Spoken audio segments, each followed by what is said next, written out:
Occasion ఏదైనా location ఎక్కడైనా తెలుగువారి వేడుక అంటే ఆలివ్ మిఠాయి ఉండాల్సిందే.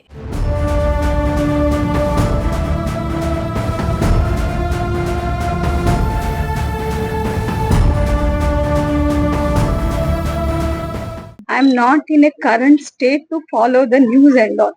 Just before I heard that there was an Operation Sindoor was happened in the last night, which was taken the revenge of our 27 families.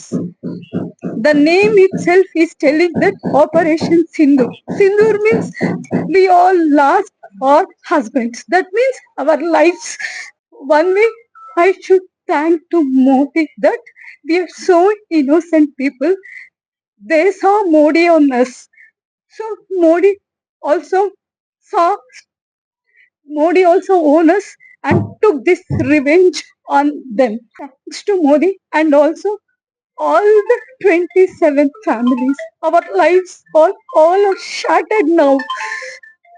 Okay, this may be at least for all of us, it is just relief that, and please treat this as no one in India should not happen to this.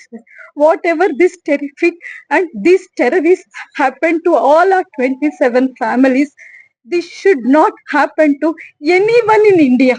Anyone in India now. You don't know, you people are just thinking that we lost our husbands, but we lost our lives. We lost our lives. ఇవాళ నేను పొద్దున్న లేచిన తర్వాత నేను operation Sindoor అనేది చూశాను. నాకు అది చూసిన తర్వాత అనిపించింది మోదీ గారు మా కోసం ఎంతో చేస్తున్నారు. మా కోసం మళ్ళీ ఇంకా వాళ్ళ పేరెంట్స్ ని కోల్పోయిన ఇంకో 27 ఫ్యామిలీస్ కోసం నాకు అనిపిస్తుంది ఇంకోటి ఇంక మన భారత్ లో ఇంకో టెర్రర్ అటాక్ జరగదేమో అని. ఆయన మనల్ని ఇంత బాగా టేక్ కేర్ చేస్తున్నారు.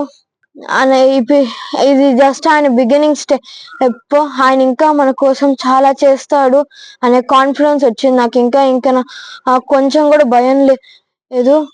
మాకు జరిగినట్టు వేరే ఫ్యామిలీస్ జరగకుండా ఆయన చూసుకుంటారు. ఇంకొంకో ఉగ్రవాదులకి మళ్ళీ టెర్రరిస్టులకి ఈ భారత్ అనే పేరు మళ్ళీ నరేంద్ర మోడీ అనే పేరు వినపడితే వాళ్ళు వణుకుతారు అనే కాన్ఫిడెన్స్ నాకు వచ్చింది. సింధూర ఆపరేషన్ పేరుతో మన భారత ప్రభుత్వము ముఖ్యంగా మోడీ గారు గట్టి నిర్ణయం తీసుకొని ఈరోజు అర్ధరాత్రి సుమారు 9 ఉగ్రవాద స్థావరాలపైన దాడులు చేసి ఉగ్రవాదులను హతమార్చడం జరిగింది. ఇది భారతదేశానికి ఒక ఊరట. అదేవిధంగా భారతదేశం అంటే పాకిస్తాన్ కానీ పాకిస్తాను ఉగ్రవాదులు కానీ గుండెల దడలు స్టార్ట్ కావాలా, ఆ విధంగా భారత ప్రభుత్వం తీసుకోవాలని, భవిష్యత్తులో ఇలాంటి జరగకుండా ఉండాలని నేను కోరుకుంటున్నాను. అదేవిధంగా మొన్న జరిగిన ఉగ్రవాది దాడుల్లో మధుసూదన్ రావు ఒక అమాయక వ్యక్తిని బలి తీసుకోవడం జరిగింది ఉగ్రవాదులు. అది యావత్తు భారతదేశానే కాకుండా ముఖ్యంగా మన కావలి పట్టణాన్ని ఆ రోజు చాలామంది చెబుతున్నారు 2 రోజులు 3 రోజులు అన్నం తినకుండా చాలామంది ఉన్నారంటే అది ఎంత బాధాకర విషయమో మనం అందరం గ్రహించాలి.